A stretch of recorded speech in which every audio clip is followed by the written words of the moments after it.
بسم اللہ الرحمن الرحیم۔ حضرت عائشہ صدیقہ رضی اللہ تعالیٰ عنہ کی مشہور روایت، جب مؤذن فجر کی اذان دے کر خاموش ہو جاتا ہے اور فجر طلوع ہو جاتی ہے، یعنی صبح کی روشنی پھیلنے لگتی ہے، تو آپ صلی اللہ علیہ وآلہ وسلم کھڑے ہوتے ہیں اور 2 رکعت یعنی فجر کی سنتیں ادا کرتے ہیں۔ اس کے بعد اپنی دائیں کروٹ لیٹ جاتے ہیں، یہاں تک کہ مؤذن اقامت کہنے کی اجازت حاصل کرنے کے لیے آپ صلی اللہ علیہ وآلہ وسلم کے پاس آتا، تو آپ صلی اللہ علیہ وآلہ وسلم نماز کے لیے مسجد تشریف لے جاتے۔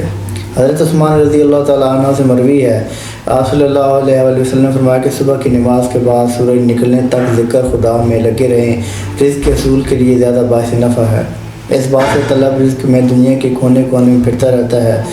حضرت فاطمہ الزہرا رضی اللہ تعالیٰ عنہ بیان کرتی ہیں کہ میں صبح کے وقت سوئی تھی کہ رسول اللہ صلی اللہ علیہ وآلہ وسلم میرے پاس سے گزرے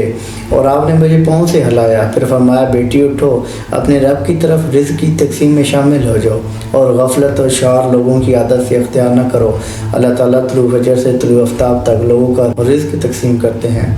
حضرت انس بن مالک رضی اللہ تعالیٰ عنہ کی روایت، تلاش رزق کی خاطر نماز فجر سے طلوع آفتاب تک مت سویا کرو۔ حضرت ہم سے اس کی وضاحت طلب کی گئی تو فرمایا کہ اس وقت 70 مرتبہ تسبیح و تکبیر و استغفار کرنے سے روزی میں برکت شامل ہوتی ہے۔ حضرت علی رضی اللہ تعالیٰ عنہ کی روایت، زمین کی سطح پر کیے جانے والے 3 کاموں کی وجہ سے زمین اپنی تکلیف کا اظہار کرتی ہے: ناک خون بہنے سے، وہ غسل جو ذرا کے ارتکاب کے بعد کیے جائے، اور طلوع آفتاب سے پہلے سونے سے۔ حضرت ابو دائل فرماتے ہیں کہ ہم صبح کی نماز پڑھنے کے بعد حضرت عبداللہ بن مسعود رضی اللہ تعالیٰ عنہ کی طرف گئے اور دروازے سے سلام کیا تو انہوں نے ہمیں اجازت دے دی، مگر تھوڑی دیر دروازے کے ساتھ ٹھہرے رہے تو ایک باندی آئی اور اس نے کہا کہ تم اندر کیوں نہیں داخل ہو رہے؟ پھر اندر داخل ہوئے تو حضرت عبداللہ بیٹھے تسبیح پڑھ رہے ہیں۔ انہوں نے فرمایا کہ تمہیں کس چیز نے اندر داخل ہونے سے روکا ہے جبکہ تمہیں اجازت دے دی گئی تھی؟ تو ہم نے کہا کہ کوئی بات نہیں سوائے اس کے ہم نے خیال کیا کہ گھر والوں میں سے کوئی سو رہا ہو۔ تو عبداللہ نے فرمایا کہ تم ابن ام عبد کے گھر والوں کے بارے میں غفلت کا گمان کیا تم نے۔ راوی نے کہا پھر حضرت عبداللہ نے تسبیح پڑھنی شروع کر دی، یہاں تک کہ پھر خیال ہوا کہ سورج نکل گیا، تو باندی نے سے فرمایا دیکھو کیا سورج نکل آیا ہے۔ باقی روایت میں آیا ہے کہ اللہ تبارک تعالیٰ صبح صادق سے لے کے طلوع آفتاب تک مخلوق کے لیے رزق تقسیم کرتے ہیں، یعنی جو لوگ اس پورے وقت میں غافل رہتے ہیں وہ رزق کی برکت سے محروم رہتے ہیں۔ اور اس حدیث سے یہ بات معلوم ہوئی کہ یہ ممانعت صبح صادق سے لے کے طلوع آفتاب تک پوری درمیانی وقت میں سونے میں ہے، اور اس وقت سونا غفلت شعار لوگوں کا رویہ ہے۔ اسی طرح سلف کے تعامل کے بھی خلاف ہے۔ نبی اکرم صلی اللہ علیہ وآلہ وسلم اور صحابہ کرام کا طریقہ کار یہ تھا کہ وہ جب فجر کی نماز پڑھ لیتے تو سورج طلوع ہونے تک اپنی جگہ نماز پر بیٹھے رہتے اور ذکر و اذکار میں مشغول رہتے۔ اس وقت میں ذکر خدا میں لگے رہنا رزق کے حصول میں زیادہ باعث نفع ہے۔ آج ہمارے معاشرے میں یہ ٹرینڈ بنا ہوا ہے کہ نوجوان رات کے 2 بجے 3 بجے موبائل فیس بک واٹس ایپ پر لگے رہتے ہیں، صبح کی نماز قضا دوپہر کے 12 بجے 11 بجے 1 بجے تک وہ آرام فرماتے ہیں، اور گھر میں ایسا کوئی بھی انسان نہیں ہوتا جو انہیں ایسا کرنے سے باز رکھے۔ آج ہم آپ کو بتائیں گے کہ علی رضی اللہ تعالیٰ عنہ نے ایسے نوجوان کے بارے میں کیا فرمایا ہے کہ کچھ ان کی قسمت میں لکھ دیا جاتا ہے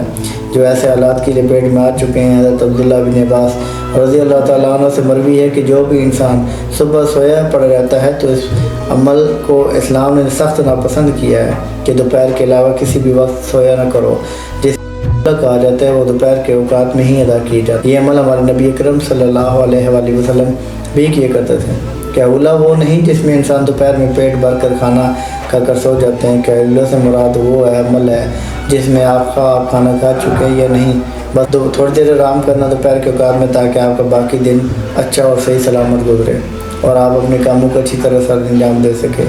حضرت علی رضی اللہ تعالیٰ عنہ نے فرمایا کہ میں نے اللہ کے نبی صلی اللہ علیہ وآلہ وسلم سے سنا تھا کھانا کھا کر فوراً نہ سویا کرے، کیونکہ اس سے انسان کے دل میں سختی پیدا ہو جاتی ہے۔ اور آج کی تاریخ میں یہ بات اس حد تک گہرائی تک پہنچی ہے کہ ڈاکٹر مان رہے ہیں کہ انسان کھانا کھا کر فوراً سو جاتے ہیں تو وہ دل کے مرض میں مبتلا ہو جاتے ہیں، اور یہی بات 1400 سال پہلے نبی اکرم صلی اللہ علیہ وآلہ وسلم نے فرمائی تھی۔ اب آتے ہیں حضرت علی رضی اللہ تعالیٰ عنہ کے اس ارشاد کی طرف جو انہوں نے فرمایا تھا کہ جب ایک مرتبہ حضرت علی رضی اللہ تعالیٰ عنہ کی خدمت میں ایک شخص حاضر ہوئی اور فرمان لگے یا علی،